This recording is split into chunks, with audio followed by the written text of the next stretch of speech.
Allegation মেথডৰ question সকলোৱে চাগে ভাবি থকা যে এলিগেশ্যন মেথড খুব টান, এলিগেশ্যন মেথডৰ কুৱেশ্যন সলভ কৰিব নোৱাৰি, কিন্তু তেনেকুৱা নহয়। এলিগেশ্যন মেথডৰ এইটো এটা কুৱেশ্যন আছে, খুব ধুনীয়া কুৱেশ্যন আছে। এই কুৱেশ্যনটো আমি যেতিয়া এবাৰ কৰিম তেতিয়া আমি গম পাম যে এলিগেশ্যন মেথডটো কিমানেই সহজ আৰু এলিগেশ্যন মেথডটোৱে আমাক কোনোবা এটা কুৱেশ্যন এটা সলভ কৰিবৰ কাৰণে কিমান কম সময়ৰ ভিতৰত এনসাৰ আনি দিয়ে। তো ইয়াতে যদি চাওঁ, ইয়াতে আমাক কৈছে a merchant has 5000 KG of basmati rice, মানে এজন দোকানীৰ হাতত কি আছে 5000 কেজি চাউল আছে।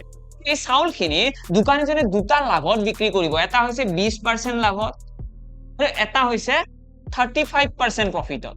ঠিক আছে, এটা হৈছে 20% লাভত, এটা হৈছে 35% প্ৰফিটত। আৰু লগতে আমাক কৈছে দুটা চাউল বিক্ৰী কৰাৰ পাছত ওভাৰঅল 29% কি হৈছে প্ৰফিট হৈছে।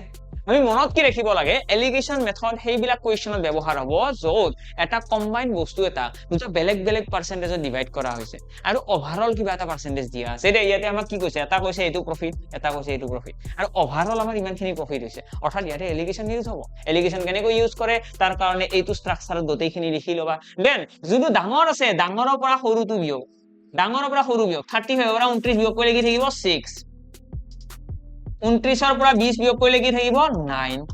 এটা যদি আমি 3 ৰে কাটি দিও, 3 2 গুণ 6, 3 3 গুণ 9, অৰ্থাৎ এইটো হৈ গ'ল আমাৰ ফাইনেল ৰেশিও, যে 2 আৰু 3 অনুপাতত এই চাউলখিনিক আমাৰ এই দুটা পোৰ্শনত বিক্ৰী কৰা হ'ব। অৰ্থাৎ আমি এনেকৈ লিখিব পাৰিম 5:5000, অৰ্থাৎ ইয়াৰে পৰা আহিব r = 1000, আৰু 1000 যদি আহি যায় তেতিয়া 2 মানে কি হ'ব, 2 মানে ইয়াতে আমি লিখিম 2000 কিলো, মানে 2000 কেজি চাউল 20% লাভত বিক্ৰী কৰিছে, আৰু 3000 কেজি চাউল কি কৰিছে 35% প্ৰফিটত বিক্ৰী কৰিছে।